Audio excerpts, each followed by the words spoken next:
안녕하세요. 요즘 세상이 좋지 않아 그로 인해 직업을 잃게 되는 분들이 상당히 많아진 것 같습니다. 제 주위에도 벌써 많은 분들이 어쩔 수 없이 집에서 시간을 보내야 할 정도로 일자리가 없는 게 현실입니다. 저 또한 잘 다니던 직장을 잃게 되었고 여러 군데 지원을 해봤지만 연락 오는 곳은 없었어요. 원치 않는 일들이 계속해서 벌어지니 가정에도 불화가 생기게 되었고 아내와 돌이킬 수 없을 정도로 싸우게 되었습니다. 경제적인 것들이 제대로 이루어지지 않게 되면서 눈치를 보게 되었고 결혼한 지 4년 만에 처음 가정이 삐걱거렸어요. 다시 예전처럼 아내와 웃으면서 지내고 싶어 막노동이라도 해야 할 것 같아 새벽부터 인력사무소까지 찾아갔습니다. 하지만 이 또한 쉽게 볼 수 없었어요. 경쟁이 상당히 치열했고 조금만 늦더라도 일거리는 저한테 오지 않았습니다. 하루를 힘들게 몸으로 때우고 받은 약 10만 원 정도의 돈조차 저에게까지 차례가 오지 않아 혹시 몰라 대기하고 기다려봤지만 연락은 오지 않았어요. 결국 집으로 돌아가면 조용해진 집에 홀로 남겨져 있었네요. 아내는 다행히도 회사에 별일이 없어 일을 꾸준하게 잘 다니고 있었어요. 집안의 가장이 바뀐 셈이었죠. 힘들게 일하고 온갖 스트레스를 받은 상태로 퇴근한 아내는 현관문을 열자마자 하는 말이 있었어요. 집에 있었네? 오늘은 일거리 좀 받았어? 어떻게 된 거야? 하루 종일 연락도 없고? 설마 오늘도 일 못한 건 아니지? 생각보다 경쟁이 치열하더라고. 오늘은 더 심했어. 저번 때보다 많은 사람들이 일찍 서둘러 오는 바람에 차례가 나까지 오지는 않았네. 미안해. 내일은 좀 더 일찍 나서도록 할게. 배고프지? 내가 당신 좋아하는 음식 좀 해놨어. 정말 내가 이런 말까지 안 하려 했는데 삶에 의욕이 없어? 아직 배가 부른 거야? 지금 우리 집안 꼴 돌아가는 게 여유로워 보이나 봐. 여기 집에 잡혀있는 대출금 전부 내 돈으로 나가고 있는데 당신은 천하태평이네? 지금 장난해? 당신은 집안 가장 아냐? 그럼 어떻게 해서라도 일거리를 따서 돈을 벌어와야 할 거 아냐? 그것도 핑계라고 나한테 늘어놓는 거야? 나 같으면 눈치 보여서 집에 있지도 못하겠다. 경쟁이 치열한 거 뻔히 알면 더 일찍 나가서 텐트라도 치고 기다려야지. 안 그래? 아내는 혼자 돈을 벌고 있다고 집에서 쉬고 있는 저를 보며 부당하다고 생각했는지 그날 있었던 스트레스를 저에게 전부 다 풀기 시작했어요. 그렇다고 제가 아내에게 할 수 있는 말은 전혀 없었어요. 집안의 가장이 아무 능력도 없었으니까요. 그래도 서운하긴 했어요. 결혼하고 나서도 정말 열심히 일했고 제가 원하지 않는 퇴사였는데 그런 부분들이 상당히 가슴 아팠죠. 그래서 아내와 감정적으로 계속해서 안 좋아졌고 결국 이혼까지 하게 되는 일이 벌어지고 말았습니다.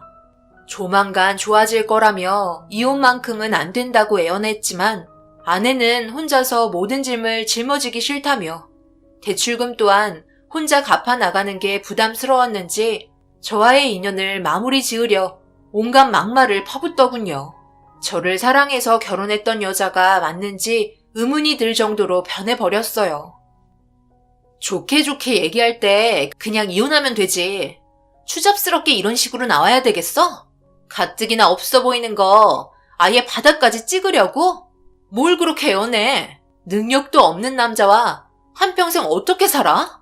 내가 당신이랑 결혼해서 평생 빚만 갚다가 인생 끝내려고 이 세상에 태어난 줄 알아? 날 붙잡는 건 완전 이기적인 행동인 거 알지?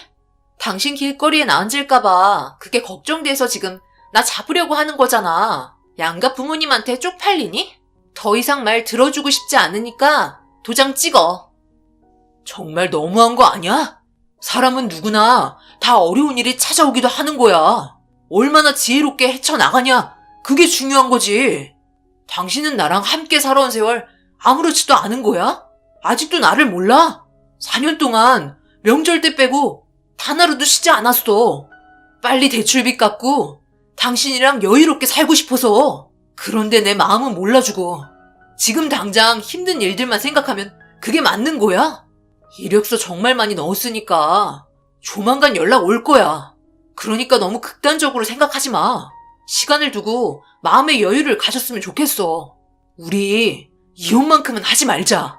양가 부모님 좋아하시겠어? 당신은 아직까지 나 사랑하잖아. 우리 부모님께 벌써 말 다 해놨어. 이혼하라고 내 말에 존중해 주더라고. 이 문제는 감정적으로 버틸 문제가 아니래. 현실을 보라고 얘기하셨어. 한 번뿐인 인생 낭비하지 말라고 하시던데? 그리고 나 당신한테 마음 떠난 지 오래야. 더 이상 말 섞기도 싫으니까 빨리 도장 찍어. 나도 일 처리하는 거 상당히 귀찮거든? 더 이상 서로 상처 주지 말자. 알겠지? 아내와는 더 이상 대화를 이어나갈 수 없었고 장인어른과 장모님이 아내의 편을 들어주면서 상황을 더 악화시킨 거에 대해 화가 많이 난 상태였습니다. 그렇다고 제가 난리치면 좋아질 게 뭐가 있겠어요. 현실은 아무런 능력 없는 나이만 먹은 백수인데요. 제가 아내를 데리고 살 수 있는 능력도 없는 존재라는 걸 인정하고 결국 이혼 서류에 도장을 찍었어요. 그리고 모든 재산을 처분하고 아내와 갈라서게 되었습니다. 저희 부모님도 이런 일이 닥친 거에 대해 가슴 아파하셨고 아내에게 많이 서운해하셨어요. 어쩌겠어요. 모두 제 탓인걸요. 결국 혼자 살아보겠다고 처분할 거 싹 정리한 뒤에 새롭게 다시 시작하려고 원래 살던 지역이 아닌 다른 지역의 동네를 알아보기 시작했어요. 아내와의 기억 전부를 잊어버리고 싶었습니다. 그리고 고민 끝에 알아본 곳은 가격도 상당히 저렴하고 있을 건 웬만해서 다 있는 고시원이었어요. 살던 집에 비하면 엄청나게 작은 공간이었지만 많은 사람들이 자리 잡고 지내고 있는 모습을 보니 저도 괜스레 용기가 났어요. 최대한 돈을 아끼는 게 주 목적이었거든요.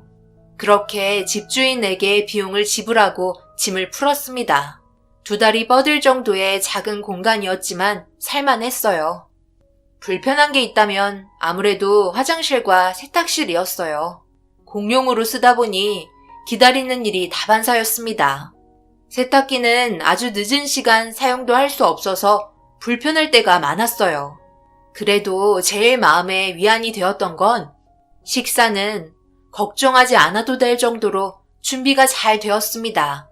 밥과 김치는 기본이었고 라면과 계란 또한 무상으로 제공이 되었어요.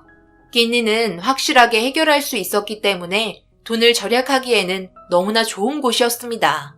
처음에 고시원 들어왔을 때 이렇게까지 살아야 하나 싶었지만 저보다 더 젊은 사람들도 먹고 살기 위해 고시원 생활을 하는 거 보면 확실한 동기부여가 되었어요.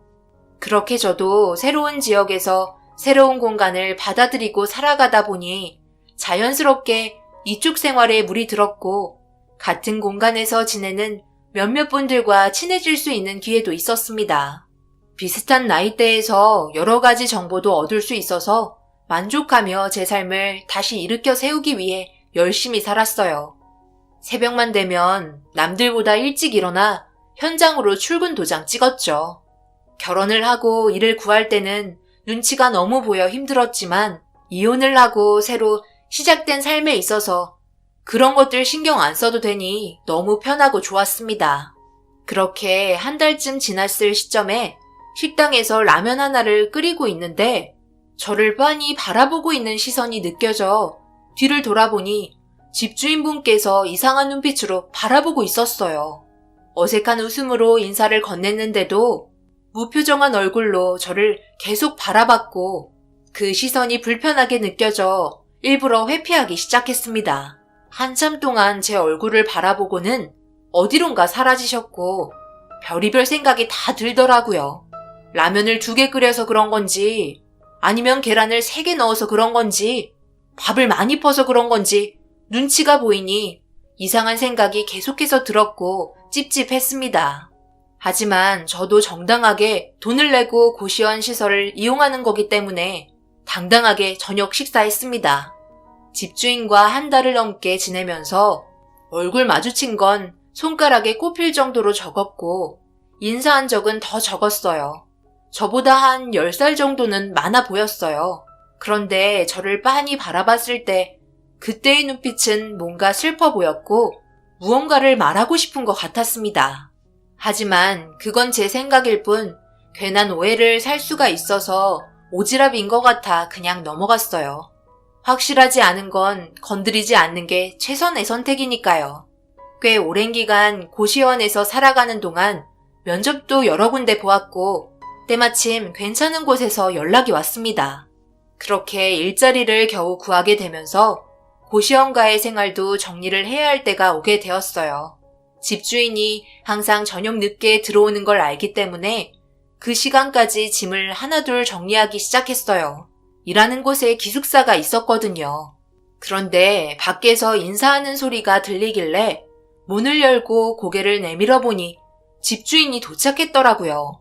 정리하던 짐 마저 끝내고 가면 될 것 같았어요. 한 30분 정도 시간이 흐른 뒤 집주인이 계신 방으로 올라갔어요. 그리고 노크를 하려고 하는데 방에서 흐느끼는 소리가 들리더라고요. 순간적으로 문을 두드리려 했던 손이 멈추게 되었고 무슨 일인지 몰라 그 자리에 서서 기다리게 되었습니다. 아무래도 분위기가 좋아 보이지 않아 다시 계단으로 내려갔어요. 어느 정도 진정이 필요해 보이는 것 같았습니다. 다음날 얘기해도 되는 거기 때문에 급할 필요는 없었어요. 그런데 주방에서 나이 좀 드신 분들이 술을 드시고 계셨고 대화하는 소리를 듣게 되었는데 집주인은 안타까운 사연을 가지고 있더라고요. 눈물을 흘린 이유를 알 수 있었어요. 참 안 됐어. 지 엄마랑 열심히 고시원 관리하면서 살았었는데 어떻게 그런 일이 생겼는지 참. 그래도 자네가 빠르게 대처해줘서 목숨은 건질 수 있었잖나. 자네가 발견하지 못했다면 벌써 이 세상에 없는 존재였어. 한두 달 남았다고 했나? 자기 엄마를 떠나보내야 한다는 게 아직 와닿지 않겠지. 누구나 한 번쯤은 겪어야 하는 인생길이지만 생각보다 너무 빨리 온 것 같아 마음이 아프네. 말기암이 웬 말인가. 세상에 나쁜 놈들은 잘 먹고 잘 살고 있는데 왜 저렇게 착한 사람들은 빨리 떠나버리는 건지. 이 세상 참 불공평한 것 같네. 그녀의 어머니께서 몸이 안 좋다는 걸 알게 되었었고 그것 때문에 눈물을 흘리며 흐느끼고 있었어요. 대충 들었지만 저 또한 가슴이 아팠습니다. 사랑하는 사람을 떠나보내야 한다는 게 제일 힘든 일이겠죠. 제 아내는 저를 사랑하지 않아서 떠나버렸는데 참 별의별 사연을 겪고 있는 분들이 많다는 걸 고시원에 살면서 많은 걸 느꼈어요. 그렇게 다음날 저는 아침 일찍 집주인을 만났고 그래도 전날 밤 한참 동안 눈물을 흘려서 그런지 어느 정도 마음이 진정된 것 같아 보였어요. 제가 할 말이 있다고 얘기하자 밝게 웃어주면서 무슨 일인지 궁금해했고 일자리가 구해져서 퇴거를 해야 할 것 같아 계약한 기간 며칠 남지 않아서 추가 계약은 없을 것 같다며 미리 전달했어요. 그런데 그 말을 듣자마자 얼굴 표정이 어두워지더라고요. 아무 말 안 하고 고개를 떨구고 있었습니다. 무슨 고민이 있는 게 분명했지만 제가 전달한 말에 알겠다며 수긍했고 집주인은 마저 하던 일을 끝내려고 몸을 돌렸어요. 저도 어색한 분위기를 느끼며 계단을 내려가 방으로 들어왔습니다. 그리고 다음 날부터 출근해야 될 회사에서 전화 한 통이 왔고 준비해야 될 물건들과 서류들에 대해서 대화를 하고 있었어요. 그런데 누군가 문을 두드렸고 통화를 하면서 열어보니 집주인이 무언가 할 말이 있는 듯 보였어요. 그래서 잠시만 기다리라며 마저 통화를 끝내고 문 열어드렸습니다. 조심스럽게 제 방으로 들어왔고 쉽게 말을 꺼내지 못하길래 제가 먼저 입을 열었어요. 무슨 할 말이 있으신 거예요? 이런 말 해도 될지 모르겠지만 저번에 제가 주방에서 라면 끓여 먹을 때부터 저에게 할 말이 있어 보였는데 제 생각이 맞는다면 부담 갖지 마시고 편하게 이야기하세요. 어려운 부탁 아니면 들어드릴 수 있어요. 그때부터 눈치채고 계셨구나.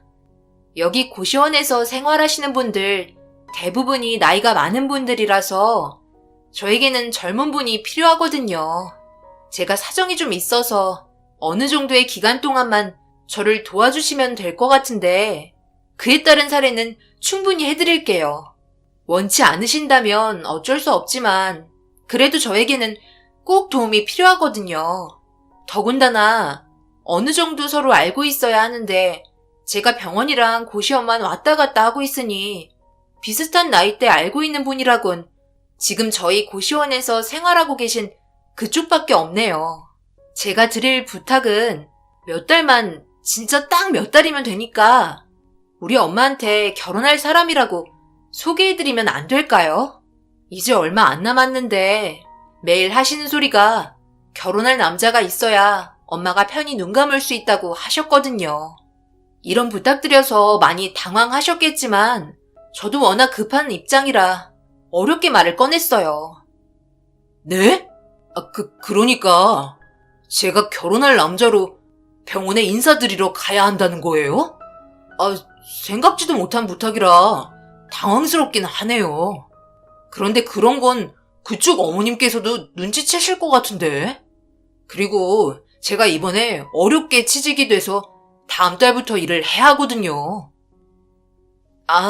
취직한 것보다 금전적으로 사례는 제가 더 많이 해드릴게요. 부탁드려요. 딱 2달이에요. 저희 엄마 세상 떠날 때까지만요. 그리고 여자가 저에게 흰색 봉투 하나를 건넸고 조심스럽게 건네받아 봉투 안에 있던 내용물을 확인해보니 안에 들어있던 건 돈이었어요. 계약금이라며 1,000만 원이 들어있었습니다. 그리고 엄마가 세상 떠날 때까지 함께 있어준다는 조건과 혼인신고까지 해야 된다는 것까지 해서 나머지 2억 9천을 주겠다며 엄청난 조건을 내밀었어요. 그 말을 듣는데 한참 동안 집주인을 바라봤어요. 얼마나 간절했으면 거절하기 힘들 정도로 큰 돈을 건네는 건지 그때 엄청 당황스러워했죠. 결정적으로 제가 주방에서 라면을 끓여 먹으려 했을 때 빤히 쳐다본 건 자기 엄마가 생각하는 사윗감의 첫인상이 저와 비슷하다며 제 인생의 2달, 많게는 3달 정도의 기간을 돈으로 사려 했어요. 정말 많은 금액이었고 저는 거절할 이유는 없었습니다. 그녀에게는 솔직하게 얘기했어요. 전에 결혼을 한 번 했었지만 이혼한 지 얼마 되지 않았다며 괜찮냐고 물어봤어요. 하지만 그녀는 그런 것들은 전혀 문제 삼지 않았습니다. 그렇게 그녀가 원하는 부탁을 들어주기로 결정하게 되었고 처음으로 그녀의 어머님을 뵐 수 있었어요. 상태는 정말 상당히 심각해 보였습니다. 제가 봤을 때 2달이 아닌 1달도 버티지 못할 정도로 위태로워 보였어요. 그녀는 엄마를 부르며 자기 왔다고 힘들어 보이는 어머님을 깨우기 시작했고 눈을 떠 고개를 돌려 그녀를 바라보며 웃고 있었습니다. 그런데 저와 눈이 마주치게 되면서 눈빛으로 누구냐고 물어보고 계셨어요. 그녀는 갑자기 저에게 팔짱을 끼더니 좋은 남자라며 자기에게 엄청 잘해주고 많은 사랑을 주고 있다고 말하기 시작했어요. 어색한 웃음으로 어머님께 인사를 건넸고 저를 바라보고 있던 눈빛은 온화해 보이셨어요. 대화를 할 수 있는 상태는 아닌 것 같아 저 또한 그녀가 부탁한 조건에 최선을 다하기 위해 어머님 손을 잡아주며 몸 회복하시는데 힘쓰라며 위로해 드렸습니다. 그리고 걱정스러워 하실까봐 제가 그녀의 눈에 눈물 흘리지 않게 지켜주겠다며 안심시켜 드렸어요. 어머님은 저를 바라보며 제 손을 꽉 잡더니 잘 부탁한다는 듯한 표정으로 답해 주셨어요. 그렇게 한참 동안 병실을 지키고 있었고 늦은 시간 저희는 고시원으로 돌아올 수 있었습니다. 집으로 돌아오는 동안 그녀와 저는 서로 아무 말도 하지 않았어요. 아직까지 어색했고 쉽게 말을 꺼낼 분위기는 아니었으니까요. 고시원에 도착을 하고 그녀는 저를 바라보며 자기 엄마가 너무 좋아했다며 고마워했어요. 좋게 봐주셔서 다행이라고 어색하게 웃었지만 그녀는 웃지 않았습니다.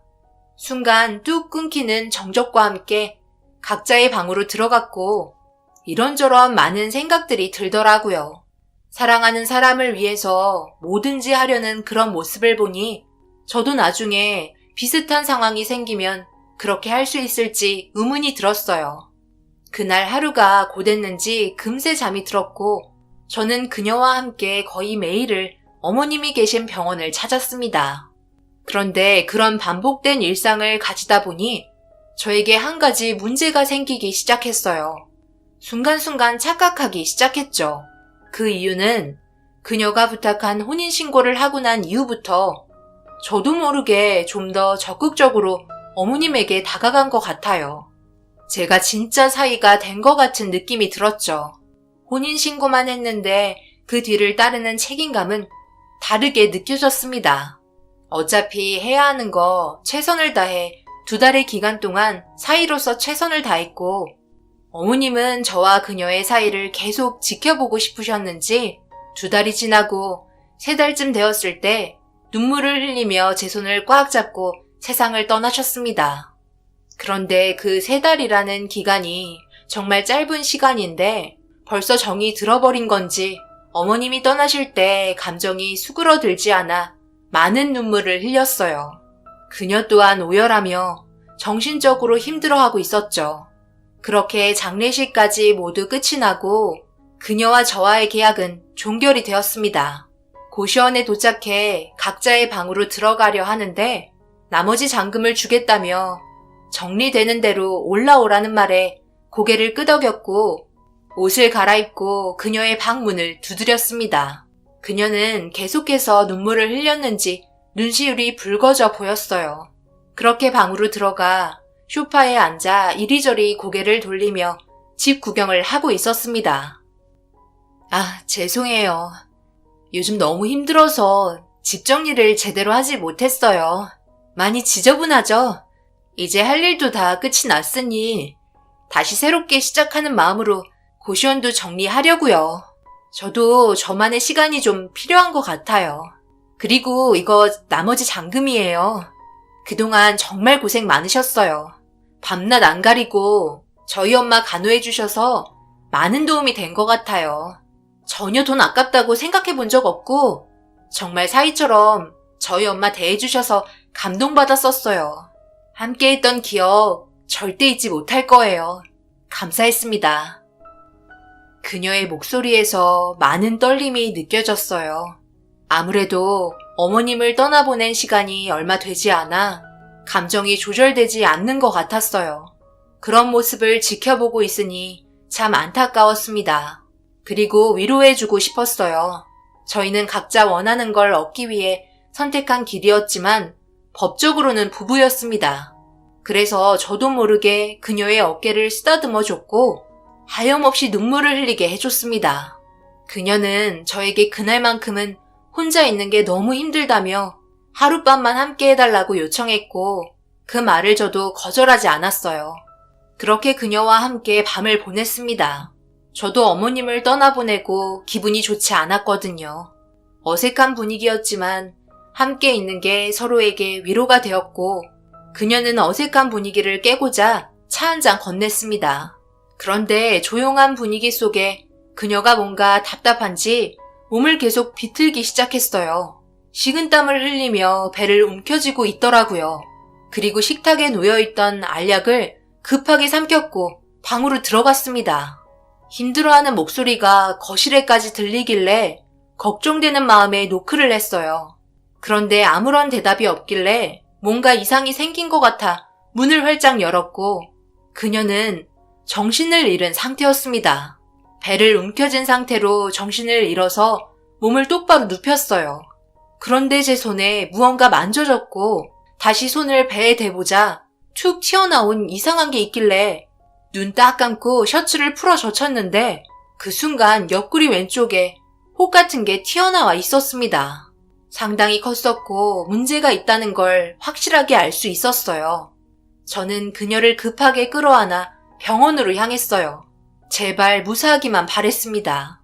그렇게 병원에 도착하고 진찰을 받은 결과 충격적인 결과를 알게 되었고 이런 현실이 가능하긴 한 건지 저에게 왜 이런 시련을 주는 건지 하늘이 원망스러울 정도로 믿을 수 없는 결과에 미친 사람처럼 오열하고 말았어요. 그녀의 뱃속에는 악성 종양이 자라고 있었고 어머님의 병간호 때문에 제때 치료를 받지 못한 상태에서 진통제만 복용하고 있었습니다. 이런 사실을 어머님께 알리고 싶지 않았고 자기가 아픈 모습을 보여주기 싫었던 것 같았어요. 당장 수술을 진행해야 할 것 같다는 말에 법적으로 부부인 제가 보호자였기 때문에 수술 진행해달라고 요청했어요. 그렇게 그녀는 6시간의 대수술을 하게 되었습니다. 다행히 결과는 좋으나 다른 곳으로 전이가 된 상태이기 때문에 차후에 다시 한번 수술을 해야 한다며 너무 무식할 정도로 병을 키웠다는 말을 들을 수 있었어요. 마취에서 깨어났는지 비몽사몽한 눈빛으로 저를 바라보고 있었고 그 모습을 보고 있자 저도 모르게 그녀를 끌어안았습니다. 모든 게 괜찮아질 거라며 좋은 결과 올 거라고 안심시켜 주었어요. 그런데 갑자기 누군가 뒤에서 저를 부르더라고요. 그래서 고개를 돌려 뒤를 돌아봤고 저를 부른 사람은 다름 아닌 전처였습니다. 여기서 지금 뭐해? 분위기 보니까 벌써 3살님 차린 거야? 대단하다. 가진 거 쥐뿔도 없는 남자가 여자는 좀 꼬이나 봐. 그래도 그렇지. 병든 여자는 아니지 않나? 나 때문에 너무 충격받은 거야? 인생 막살기로 결정한 건 아니지?